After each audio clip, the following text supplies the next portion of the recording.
सोपोर कश्मीर की ये तस्वीरें कश्मीर की उस हकीकत का आईना है जो बताती हैं कि पाकिस्तान स्पॉन्सर्ड इस्लामिक आतंकवाद के सबसे बड़े शिकार वही लोग हैं, वही आम कश्मीरी, आम शहरी हैं जिनके नाम पर पाकिस्तान के इस इस्लामिक आतंकवाद ने घाटी को पिछले 30 साल से हिंसा और आतंकवाद की आग में झोंक रखा है।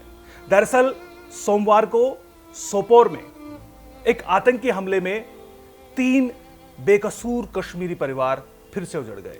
हमला सोमवार के दिन हुआ, शब बारात का दिन था, होली का दिन था। म्युनिसिपैलिटी चेयरमैन ने एक मीटिंग बुलाई थी जिसमें तमाम म्युनिसिपैलिटी काउंसलर्स और बीडीसी चेयरमैन भी वहां पहुंची थी।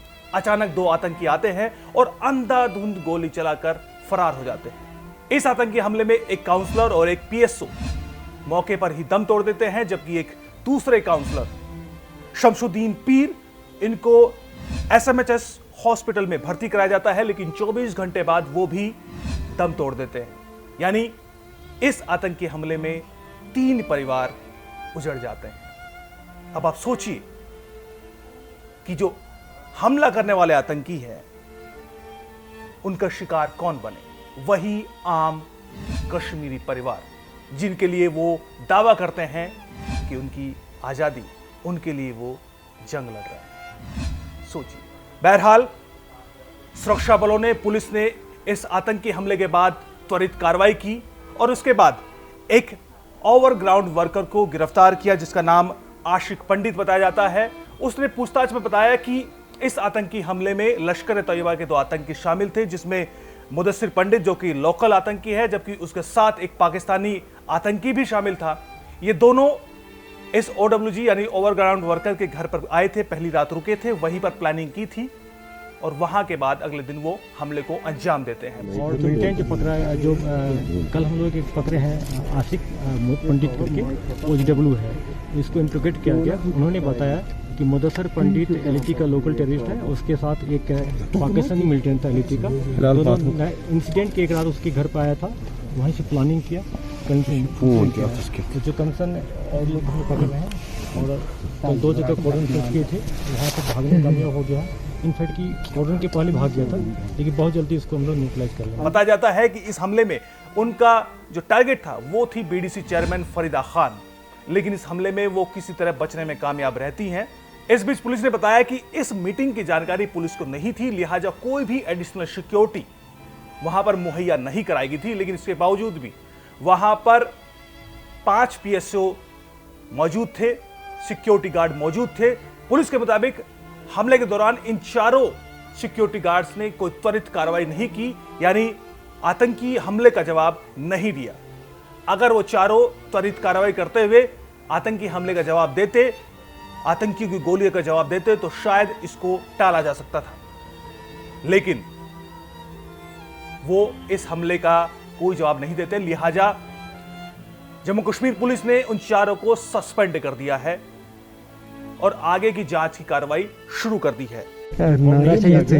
इसलिए एडिशनल डिप्लॉयमेंट वहाँ पर नहीं था, लेकिन उनके पास 4 गनमैन थे, पीएसओ, 2 सिक्योरिटी विंग का था, 2 पुलिस लाइन का था। और जब इंसिडेंट हुआ तो उस टाइम में हमारे जो पुलिस टीम के पीएसओ, उनको रिटेलिएट करना चाहिए। रिटेलिएट करता तो 2 मिनट को मार लेते, इंसिडेंट बचा सकते थे।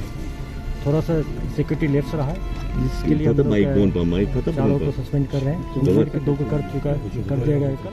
ये पिछले 5 दिनों में दूसरा बड़ा हमला था। इससे पहले श्रीनगर के लावेपुरा में एक बड़ा आतंकी हमला होता है जिसमें सीआरपीएफ के जवानों पर अंधाधुंध फायरिंग की जाती है। 2 जवान मौके पर दम तोड़ देते हैं, जबकि तीसरा जवान जो कि पिछले 5 दिनों से अस्पताल में जिंदगी और मौत के बीच जूझ रहा था, आखिरकार वो भी दम तोड़ देता है। इस जवान की पहचान जगन्नाथ रॉय के तौर पर होती है। यानी 2 बड़े हमले 5 दिनों के अंदर। अब आप सोचिए कि पाकिस्तान जिसने एलओसी पर सीज फायर का समझौता किया है, यानी एक तरफ तो शांति की बात, लेकिन दूसरी तरफ कश्मीर घाटी में आतंकी हमले लगातार जारी हैं। यहां पर कोई सीज फायर नहीं, 5 दिनों में 2 बड़े हमले। जाहिर है आतंकी हताशा में है। पिछले 1.5 साल में जम्मू कश्मीर की जो तस्वीर बदली है, उससे आतंकी पूरी तरह से हताश है। पहले बीडीसी चुनाव और उसके बाद डीडीसी चुनाव में जिस तरह का रिस्पॉन्स देखने को मिला, जिस तरह से लोगों ने पार्टिसिपेट किया, वोट किया, उससे साफ इशारा, साफ तस्वीर उभर कर आई कि कश्मीर घाटी के लोग अब आतंकवाद, अलगाववाद की राजनीति को पीछे छोड़कर विकास की राह पर आगे बढ़ना चाहते हैं। और यही वजह है कि आतंकियों ने म्युनिसिपैलिटी काउंसलर्स और बीडीसी चेयरमैन को निशाना बनाने का प्लान किया और प्लान को एग्जीक्यूट भी किया। बताया जाता है कि बीडीसी चेयरमैन को इसलिए निशाना बनाया गया क्योंकि वो बीजेपी के नेता है, जनरल सेक्रेटरी हैं और बीडीसी चेयरमैन होने के नाते लगातार अपने क्षेत्र में विकास कार्यों में तेजी लाने की कोशिश में जुटी हैं। और इन तस्वीरों को देखकर आप अंदाजा लगा सकते हैं कि वो स्थानीय लोगों के बीच काफी लोकप्रिय हैं और लोगों के काम के लिए लगातार दिन रात कोशिश में जुटी रहती है। जाहिर है आतंकियों की पसंद नहीं आएगा, तो इसलिए उन्होंने इतने बड़े हमले को अंजाम दिया। इस बीच BJP state president Ravinder Raina ने इस आतंकी हमले की कड़ी निंदा की है और साफ संदेश दिया है कि जम्मू कश्मीर इस आतंकी हमले का जवाब देगा जरूर। कायर पाकिस्तानी आतंकवादियों ने एक बार फिर कश्मीर घाटी को लहूलुहान करने की कोशिश की है। उत्तरी कश्मीर के सोपुर में पाकिस्तान के कायर आतंकवादियों ने छिपकर वार किया और भारतीय जनता पार्टी जम्मू कश्मीर की सचिव डॉक्टर फरीदा खान इस हमले में बुरी तरीके से घायल हुई हैं।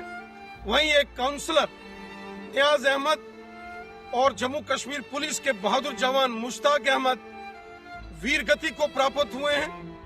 पाकिस्तान कश्मीर को लहूलुहान करने की साजिश कर रहा है। लगातार भारतीय सेना और जम्मू कश्मीर पुलिस जिस तरीके से पाकिस्तानियों का सफाया कर रही है कश्मीर घाटी से, ये आतंकवादियों की बौखलाहट है।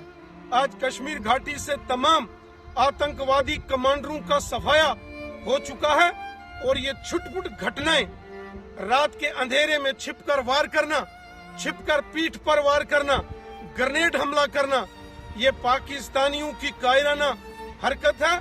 जिन आतंकवादियों ने इस घटना को अंजाम दिया है उनको मौत के घाट उतार दिया जाएगा। किसी भी दुस्साहस को करने वाले इन आतंकवादियों को बख्शा नहीं जाएगा। शहीद जम्मू कश्मीर पुलिस के जवान मुश्ताक अहमद और राजनीतिक कार्यकर्ता जो वहां शहीद हुए हैं उनको पूरा देश नमन करता है, सलूट करता है और भगवान से प्रार्थना करते हैं कि वहां की बीडीसी चेयरमैन और भारतीय जनता पार्टी जम्मू कश्मीर की state secretary doctor Farida Khan, उनके स्वास्थ्य की कामना करता हूं। वहीं ये विश्वास दिलाता हूं कि चुन चुन कर कश्मीर घाटी से इन पाकिस्तानी आतंकवादियों का सफाया करेंगे। ये पाकिस्तानी आतंकवादी ये मौत के सौदागर हैं। इन मौत के सौदागरों का गिन गिन कर हिसाब लेंगे और चुन चुन कर इनका कश्मीर घाटी से सफाया करेंगे। इस तरह की खबरें भी लगातार मीडिया में दिखाई देने लगी थी कि जो कश्मीर में जो टूरिज्म है उसमें तेजी आने लगी है, टूरिस्ट वहां पर वापस पहुंचने लगे हैं। यानी साफ तौर पर कश्मीर घाटी विकास की राह पर धीरे धीरे आगे बढ़ने लगी थी। यहां पर हर एक आम कश्मीरी को फिर से सोचने की जरूरत है कि इस पाक स्पॉन्सर्ड टेररिज्म के सबसे बड़े शिकार कौन है। इन तस्वीरों को देखिए और सोचिए।